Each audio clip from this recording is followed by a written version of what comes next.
Bienvenue sur Santé Environnement, le podcast qui lie les mondes de la santé et de l'environnement. Aujourd'hui, nous avons le plaisir de recevoir Omar Kerad. Bonjour Omar Kerad. Bonjour. Vous êtes médecin-chef à l'hôpital Latour et professeur de médecine. Vous avez notamment travaillé sur les concepts de Smarter Medicine, Choosing Wisely, nous allons revenir sur ces termes, dont vous allez présider un groupe de travail au sein de la Fédération européenne de médecine interne. Alors d'abord peut-être, comment est-ce qu'un médecin choisit de s'intéresser à ces thématiques, peut-être de sortir d'immédiatement la relation avec le patient pour prendre un panorama plus large et réfléchir à ces thématiques? Alors, je pense que cet intérêt pour une médecine plus intelligente, on reviendra sur le terme de Smart Medicine, me vient en fait de mes stages de médecine quand j'étais stagiaire aux hôpitaux universitaires de Genève. On avait des cours de raisonnement clinique où l'objectif en fait était de trouver le diagnostic du patient, mais en limitant au maximum les examens complémentaires, avec une utilisation vraiment la plus appropriée possible des ressources à disposition. Et je trouvais que cette approche m'a toujours intéressé parce que j'ai toujours trouvé que c'était une médecine très intelligente pour essayer de garantir la qualité de prise en charge, mais en dépensant le moins possible les ressources à disposition. Et donc, ça m'a un peu trotté dans la tête pendant toute ma formation médicale. J'ai obtenu un master de santé publique à l'Université de Londres et dans ce master étaient enseignées les dimensions de la qualité des soins. Et ça m'a ouvert d'autres perspectives, en fait plus orientées santé publique. Et c'est vrai que cette qualité des soins, j'ai pas mal accroché, j'ai voulu approfondir un petit peu. Et j'ai donc complété avec un deuxième diplôme à l'Université de Boston, où en fait, dans les différentes dimensions de la qualité des soins, surgissait le concept de surmédicalisation et les méfaits de la surmédicalisation. Et c'est de là qu'est m'est venu cet intérêt en fait d'éviter des actes qui peuvent être potentiellement inappropriés ou qui en tout cas n'apportent pas de réelle plus-value pour le patient. D'accord. Alors, est-ce que c'est ça, pour un peu revenir, maintenant qu'on a un peu ces termes, on a un peu balisé le champ, c'est ça, la médecine intelligente, la smarter medicine, comme on dit couramment, le choosing wisely, est-ce que c'est des termes qui sont différents? Peut-être est-ce que vous pouvez un peu Oui, je peux vous donner un petit peu les origines de ces différents anglicismes qui sont apparus. En fait, tout part d'un constat. En fait, pendant plusieurs années, dans tout le XXe siècle, en fait, dans l'inconscient collectif, bénéficier de plus de soins permettait logiquement d'être en meilleure santé. Donc on pouvait résumer ça sur l'anglicisme « more is more » en fait. Puis on s'est finalement rendu compte que toutes les interventions médicales devaient également être observées sous l'angle de leurs risques potentiels. Il y a même des associations de défense d'intérêt des patients en fait, qui sont réunies et puis qui ont participé à l'émergence de cette culture de la sécurité en fait, des soins. Et puis progressivement, en fait, on est passé d'une médecine qui était maximaliste, où on faisait vraiment tout pour tout, à une médecine qu'on appelle maintenant optimaliste, c'est-à-dire vraiment essayer d'utiliser les ressources médicales de la manière la plus appropriée possible. Et c'est de là qu'est né le concept du less is more. Et c'est la philosophie en fait qui est en filigrane de cette campagne. C'est qu'on peut faire tout aussi bien, voire même mieux, en utilisant moins les ressources médicales. C'est vraiment une invitation à reconnaître qu'un excès de soins peut apporter plus de risques que de bénéfices. Et en fait, ce mouvement, cette philosophie du less is more a connu un boom médiatique sous le président Barack Obama. Vous savez qu'il a lancé l'Obamacare, où l'objectif c'était de donner l'accès à des millions d'Américains, parce que des millions d'Américains n'avaient pas accès aux soins, mais sans faire exploser les coûts de la santé. Et en réponse à cela, la Fédération américaine de médecine interne a lancé la fameuse campagne Choosing Wisely, qu'on peut traduire choisir avec soin, dont l'objectif était justement de pouvoir permettre l'accès aux soins sans faire exploser les coûts de la santé, en trouvant des manières innovantes d'éviter justement cet impact financier.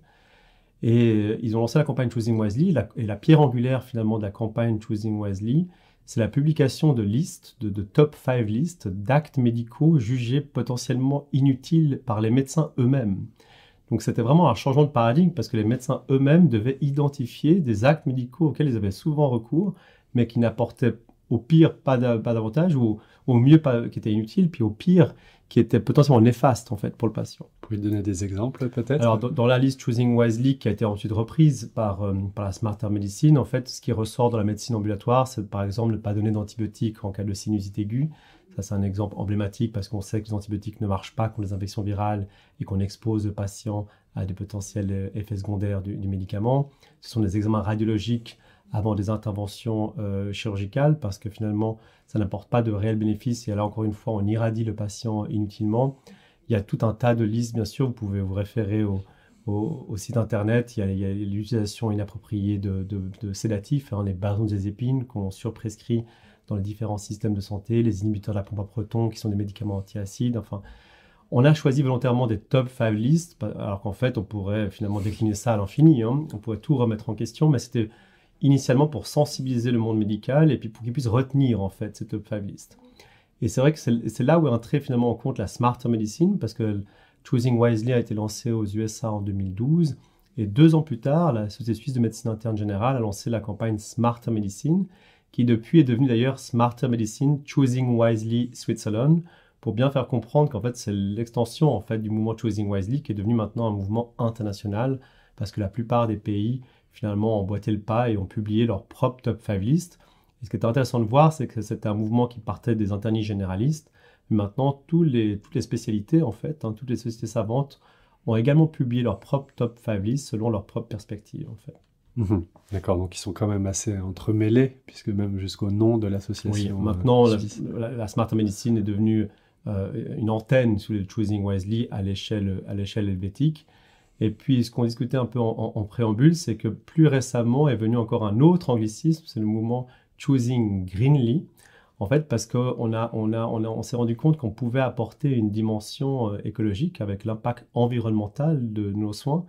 C'est évident que si on estime que 20 à 30% de nos actes médicaux, c'est ce qui ressort des rapports de l'OCDE, sont potentiellement inutiles, on n'apporte vraiment pas de plus-value aux patients, vous pouvez imaginer le gaspillage qu'il y a derrière cette surconsommation.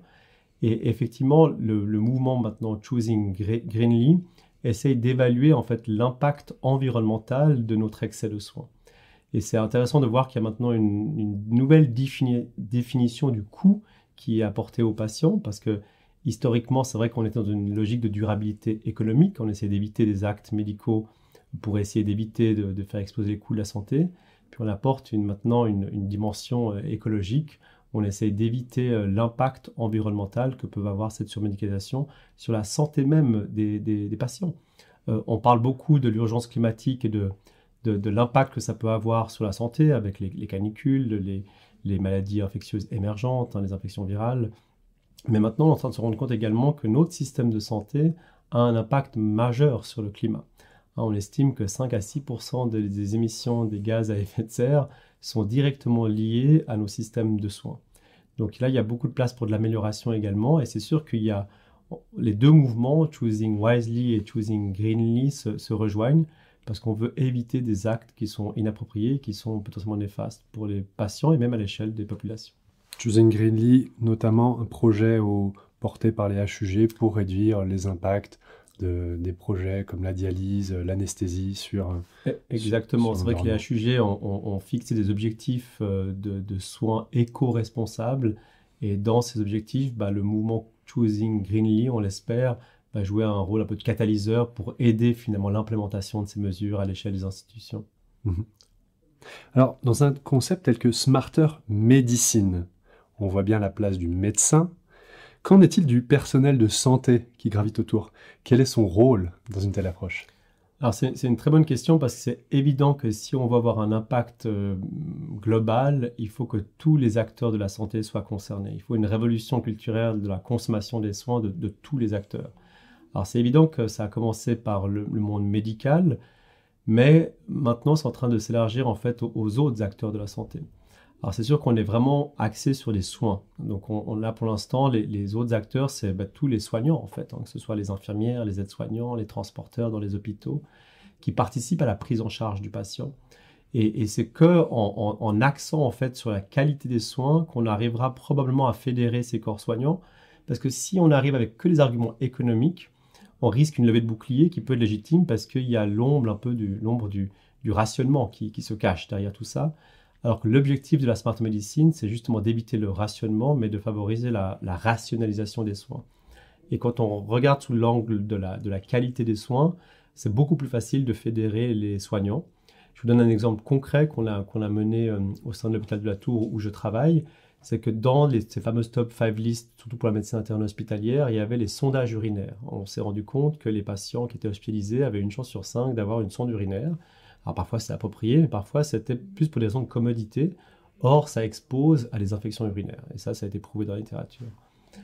L'objectif, en fait, d'intégrer tous les corps soignants dans une démarche d'amélioration, c'est de pouvoir sensibiliser tous les soignants, donc les infirmières, les aides-soignants, les transporteurs, pour pouvoir leur dire, si vous identifiez vous-même une sonde urinaire qui est en place sans qu'il y ait de réelles raisons médicales, c'est aussi votre rôle de faire remarquer ça aux médecins.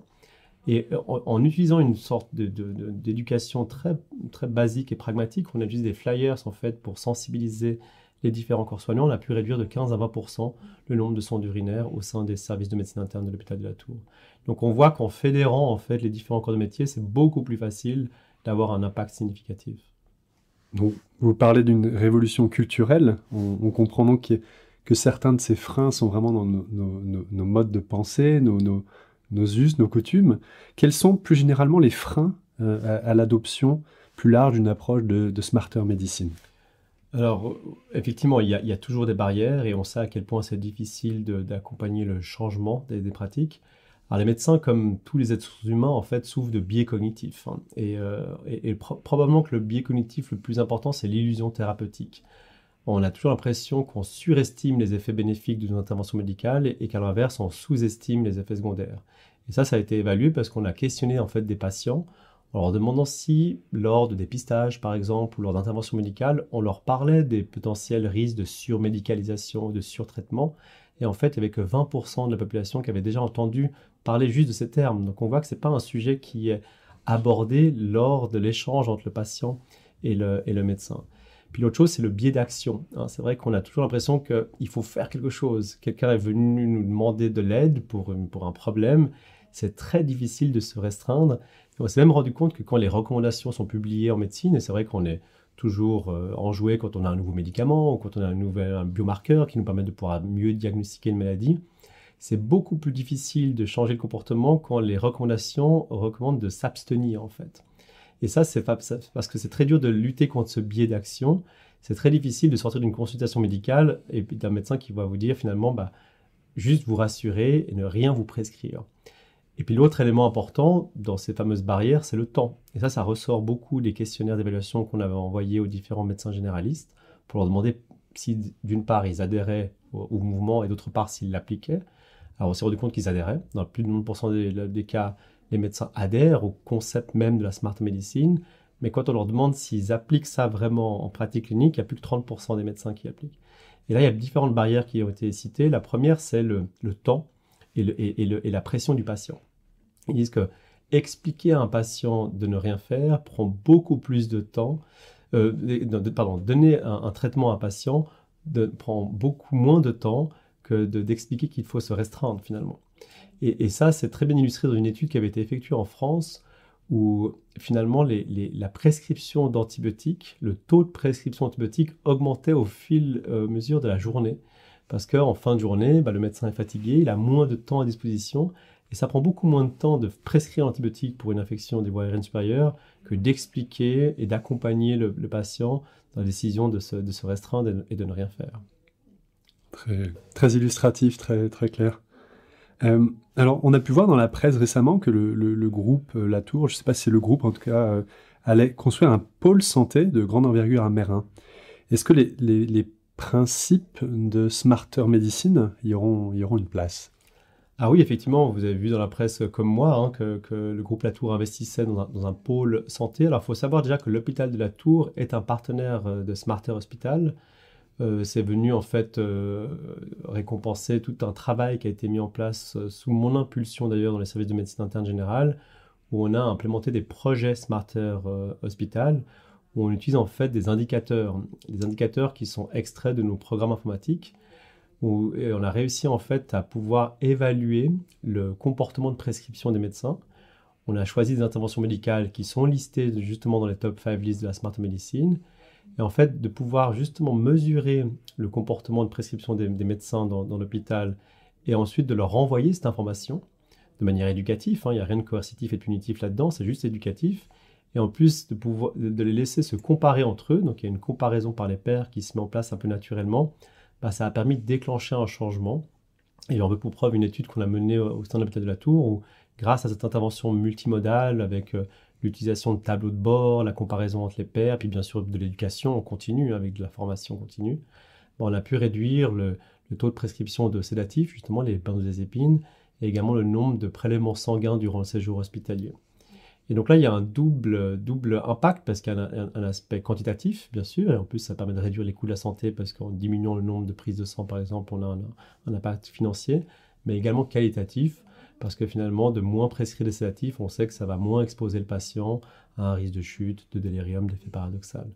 Donc j'ai la chance de travailler dans cet hôpital qui m'a donné justement la possibilité de pouvoir implémenter ces projets Smarter Medicine. Et c'est vrai que dans ce projet Pôle Santé qui va voir le jour dans les prochaines années, on aimerait même développer ce qu'on appelle un Smart Lab, en fait, c'est d'avoir un centre de médecine de soins primaires où justement, libre aux médecins qui travailleront dans ce centre de pouvoir être innovants en termes de qualité des soins et d'implémenter toute cette philosophie de la Smarter Medicine, toujours avec ces mêmes concepts d'approche multifacétaire, avec des tableaux de bord pour pouvoir évaluer son comportement de prescription, se comparer avec les pairs. Et on espère que ça va pouvoir rendre tout ce projet pérenne, parce que l'objectif de tout ça, bien sûr, c'est qu'il reste pérenne au fil du temps. Perspective réjouissante. Alors, je vous ai demandé, comme à tous les invités, de venir avec un objet représentatif, symbolique. Je ne l'ai pas encore vu. Vous allez nous le décrire et puis nous dire pourquoi vous êtes venu avec cet cet objet. Je ne l'ai pas objet. vu parce que je le porte autour du cou, en fait, et j'ai même pas eu besoin de l'amener parce que je le porte régulièrement autour du cou. Alors, vous voyez, c'est une sorte de petite tortue en bois que j'ai acheté quand j'étais très jeune sur une plage. En fait, c'est devenu un peu mon gris-gris. Et ça traduit un peu tout le paradoxe qui est en moi, parce que comme vous avez pu le comprendre, je suis quelqu'un d'assez cartésien, qui suit une médecine plutôt scientifique. Mais on a tous des difficultés parfois dans la vie et en fait, cette petite tortue, ce petit gris-gris m'accompagne à chaque fois que je vis une difficulté et pour l'instant, elle a toujours donné succès. Donc, dès que j'en ai besoin, je la porte autour du cou et elle m'a toujours été très utile. Choosing Turtle, alors on pourrait dire. Exactement. Ok, merci Omar Kherad. Merci. C'était Santé Environnement, le podcast qui lit pour vous les mondes de la santé et de l'environnement.